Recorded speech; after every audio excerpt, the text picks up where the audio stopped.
How you doing? Who else is on Team Raid? Hands up, please. Hey guys, what's up? How's it going? Happy Wednesday. I hope you guys are having an amazing day as per usual.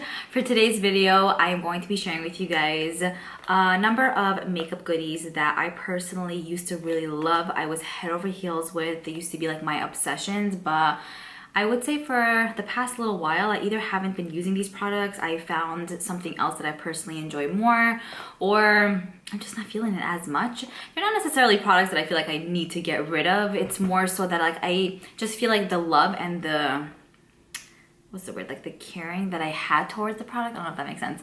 It's just not really there anymore, you know, for one reason or another, and I'm gonna discuss that with you guys for today. I did make a video like this, I wanna say about a year-ish ago, so I'll have that video linked down below in the description box if you guys wanna watch that. A bunch of you guys seem to absolutely love it. I loved hearing your comments, your thoughts. I loved hearing what you personally used to love, and now you're kind of like, whatever, you know what I'm saying? Also, if you guys love the look that I have going on today in regards to my shadow especially, I did use the Patrick Ta palette, which I did a first impression on, so I'll have that video linked down below as well. If you guys missed out on that, that palette is beautiful. Okay, so the first item that I wanted to speak to you guys about is an eyeshadow palette. Let's start off this video with one of these. So this right here is the ABH Soft Glam eyeshadow palette. I purchased this, I want to say right when it came out, and I was fully in love, fully obsessed, loved the color story. I still do love the color story. I think it's beautiful. I like that we get mattes and then metallics mainly on this side. So I would say for this one, it was one that I used a lot when it came out, and even after that, I remember I used it for a decent amount of time. Since then, I want to say tons of other palettes came out that I, you know, have fallen even more in love with. For example, like the Patrick Ta palette, even though I had it for like a week, it's been like my love every day since I purchased it. But yeah, with this one, in a way, it kind of holds a special place in my heart because I wore this for my brother's wedding 3 years ago. So I had it in my life for quite some time, and I remember that, like, I was contemplating on what I want to use, and it was like, okay, it's this one, no question, because I remember when I used this, I was just always so happy with the looks I came up with. But now, a few years later, I mean, I don't know. I love the ABH palette like so much. I really enjoy the formulas of these palettes, especially the newer, bigger ones. I feel like they could be very hit and miss, but this size palette usually hits home for me, except for Self Culture, that was like terrible. So I love the Norvina and I love the Carly Bible palette, but this one, it's like, it almost seems too, I don't know if this will sound like whatever, but too regular for me. And now it's kind of like, there have been so many other palettes that came out, like I mentioned, after this one, that the formulas are just even more like top notch, and I prefer to use those. So this has just been chilling in my makeup collection. Is it one that I would declutter? I don't really know. I don't think so, just because I have that connection with it still, and I do like it, but I need to like have something push me like to use it, you know? So there's number one. Moving on to the second item that I wanted to speak to you guys about. This right here is the Origins Original Skin Pore Perfecting Cooling Primer with Willow Herb. If you guys watched my channel for any length of time, or for at least like 2-3 years, you will know that this used to be my obsession, in a way where like I was fully obsessed with it. It was the primer that I was talking about non-stop. I think this was the first primer I ever purchased, like right off the bat it released, and I'm like, all right, I'm totally buying this because I just felt like I just wanted it, you know? I love the concept mainly because it comes out in a very cooling way, and like, it's just like really cool, and then it feels great on the skin, especially in the hot summer months. It's kind of like, it's so refreshing. So that's why for a long time it was like my babe. The reason why I kind of stopped using this and I almost fell out of love with it is because one of my friends had mentioned to me that the ingredients in here were like not just bad, but beyond terrible, capitalized letters. Now, I definitely try to use products that are good for the skin. I mean, I want to age well. I try to eat, you know, healthy-ish. I try to do my part to an extent. And I'm not going to say I use the cleanest skincare products, cleanest makeup items ever, but yeah, it's a hard balance. With this, it's more like pretty much everything in here is like down the drain kind of thing. To date, I found, you know, really great primers that I personally really love and enjoy. So it's not like I'm necessarily missing this. And also, it's almost like subconsciously I was like, out of sight, out of mind. Like I'm not into it anymore. Next, I have the Milk Makeup Matte Bronzer. This right here is in the shade Baked. And I purchased this from Sephora a little bit ago. I remember at the time, this was raved about. Again, capitalized letters, raved. I was kind of like, what am I missing out on? Do you know what I mean? Like, I just felt like I needed to be part of it, and I occasionally am into like cream bronzers, all of that. So I wanted to give this a go. Now, I'm not gonna say I necessarily hate this product, but I just feel like in the beginning I thought it was decent. I felt like it was maybe a little bit too overhyped for what it is, especially for the price as well.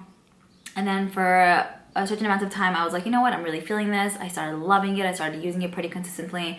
And then now it's been a little bit after, and I'm like, just there are other items that I prefer to use that are even from the drugstore that I think is are better than this. Again, I don't hate this. I still use it. I think it's good, but I also find that it has the most funkiest smell ever, like Play-Doh, very like fake scented.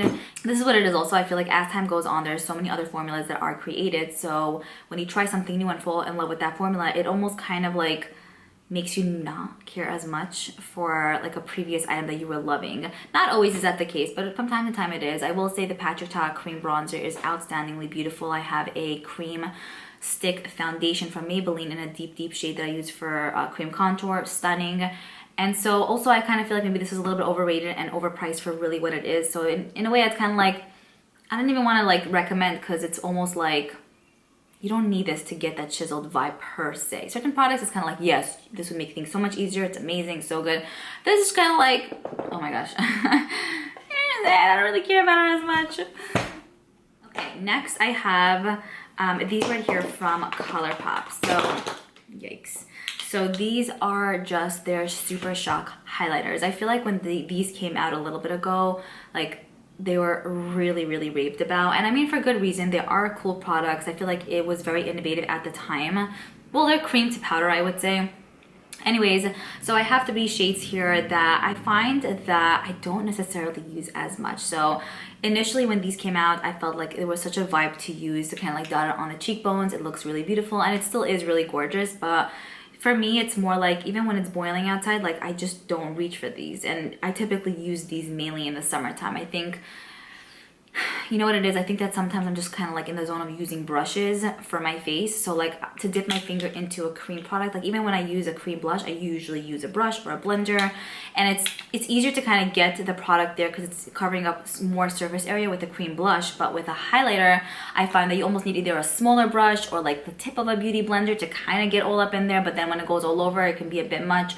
I personally don't like when there's highlighter all over my cheek just because I have bigger pores. So I feel like it emphasizes more. So it's not like I could just throw this on per se. So that's my story with these. I don't think I would necessarily declutter these because at times I still really enjoy using them. I just kind of gotta and want to get back into the routine of possibly like using this here and there, maybe to layer with, maybe because for me also, like if I'm going for a natural look, I don't think of like highlighter and this and that. I'm just very basic and minimal. It's pretty much just throw up the brows with the brow gel, maybe mascara and blush, and I'm out the door. It's not like I want to put highlighter and this and that. However, I would kind of like to get back into them because I kind of miss them, and they're good products. Okay, next up is this palette right here from Jeffree Star Cosmetics. This right here is the Mini Breaker eyeshadow palette. So this was one of the first palettes I don't know if I purchased this. I mean, like I got it in a mystery box, I want to say. So it was one of the first palettes I ever got from his line. And initially when I, received it, I was like very intimidated by this palette to an extent because I was like, how am I going to make this palette work for me? It seems like it has a color story, but it's also like a little bit out there kind of thing. So I remember there was one day that I was like, let me just try it. And I used it for the first time at that day, I remember. And the compliments I got from you guys were seriously out of this world amazing.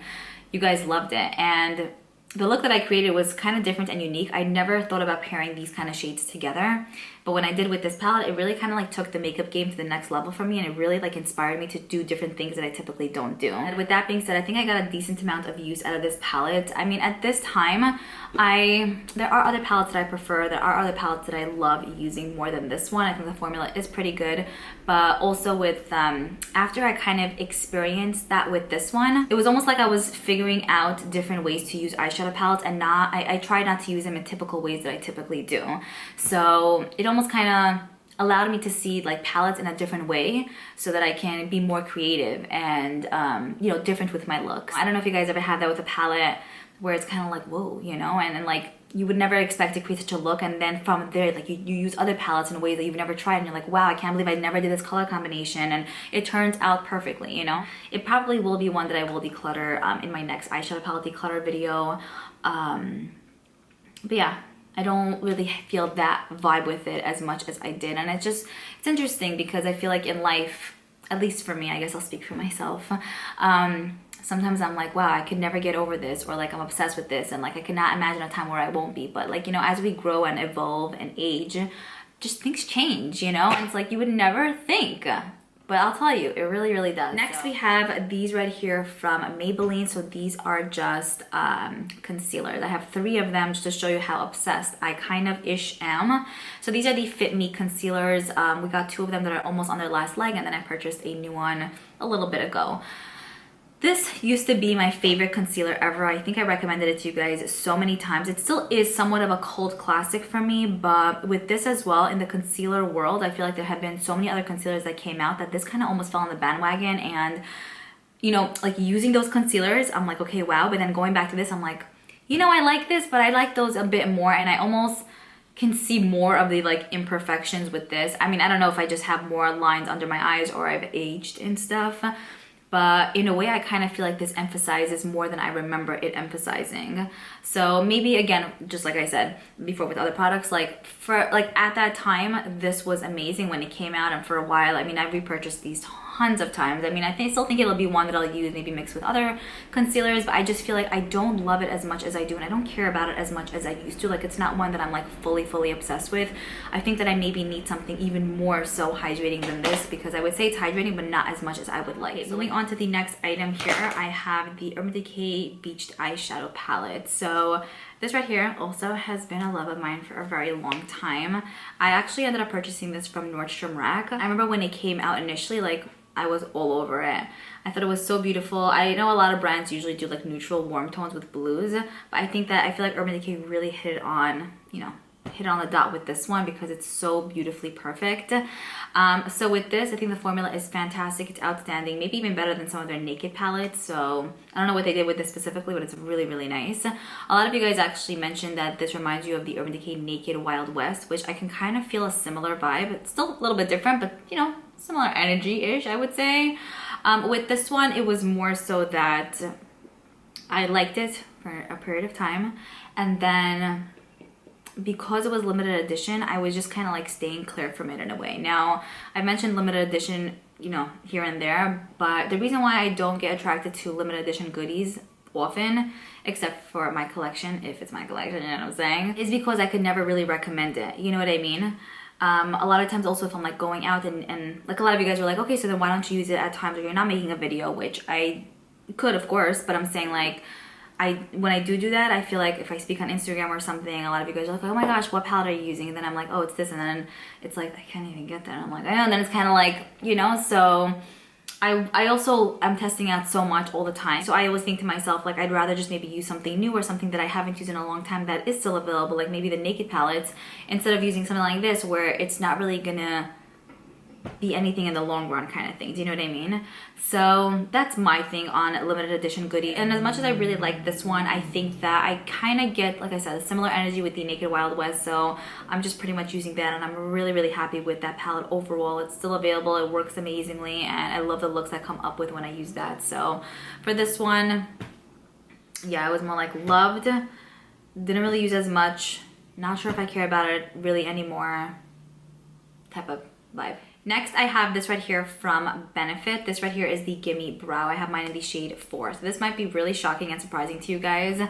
I actually really like this. I used to be obsessed with it, like fully in love, and I was like, hey, this is the best thing ever. I will say I still think it's actually very pricey for what it is. I know that it's usually on sale during the Ulta 21 Days of Beauty event. So you can get it for like half off, which for $12 I would say yes. But because this is $24, I feel like there's so many other drugstore like tinted brow gels that just work out still so amazing. And not even that, it's like I even found other high-end brow gels that I actually prefer more than this one, and I'm thinking like, I don't know if this is necessarily worth that amount of money per se.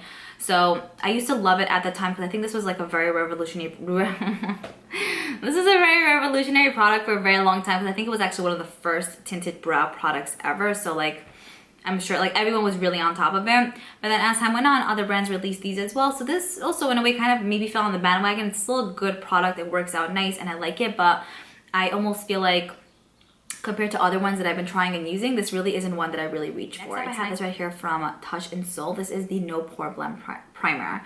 I don't know if you guys can see, but I finished up a decent amount, I would say, compared to how many primers I actually have. So this also, again, at the time, it was really good. Pretty revolutionary-ish. I felt like it really helped with filling in my pores nicely. It felt great. I know for a while now we've been seeing this a lot at TJ Maxx and Marshalls. I don't know how hyped up the Touch and Soul brand is necessarily anymore. I think that we even got this in box seats possible.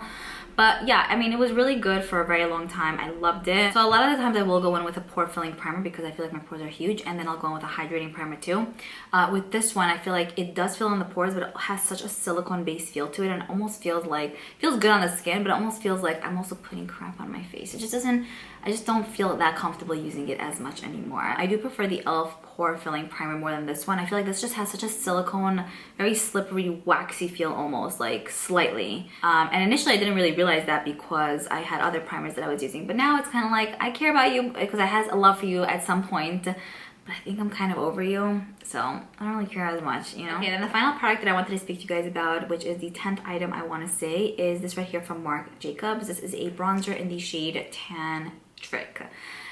Here's what the bronzer looks like. It is pretty large, really beautiful, and I purchased this from TJ Maxx, I want to say. I used to be so in love with this in a way where it was like my go-to. I took it with me pretty much everywhere. I loved it. Great formula, nice to work with. Then more things came out, and then I realized going back to this one after, sometimes I'll do that. Like I'll use something and then I won't use it for a little bit because I'll either forget or I'm just like, I need something else now. I'll use something else and then go back to my original item that I loved, and I'll either fall even more in love or I'll kind of be like, I don't really like this as much, you know? Shockingly, I don't really like this as much. I think it's nice. The formula is good compared to other things that recently came out. Not as good, I will say. And this always, or a lot of the times, looks very, very muddy on my skin. I don't know if it's because maybe it's a deeper shade. It's possible. I will probably just keep this for clients when I do their makeup, for the ones that have a deeper skin tone than me. But if you have a skin tone similar to mine or lighter, this just looks pretty dirty on the skin, and it's almost hard to blend out. It just doesn't look good, and it looks extremely obvious. So I don't know, I just think it's interesting because like I used to be in love with this, and I don't remember it being that way, and it's not even that old, so maybe I just don't know how to blend, you know, bronzer anymore. It's possible. Anyways, that's pretty much it. I hope you guys enjoyed this video. I would absolutely love to know your thoughts and comments below in regards to items that you loved and now you're like not really into anymore, but you're like, you know, I feel like we all kind of have that, right? Let me know. I would love to know, like I said. But I'm looking forward to reading your comments, and I will see you guys in my next video. Bye.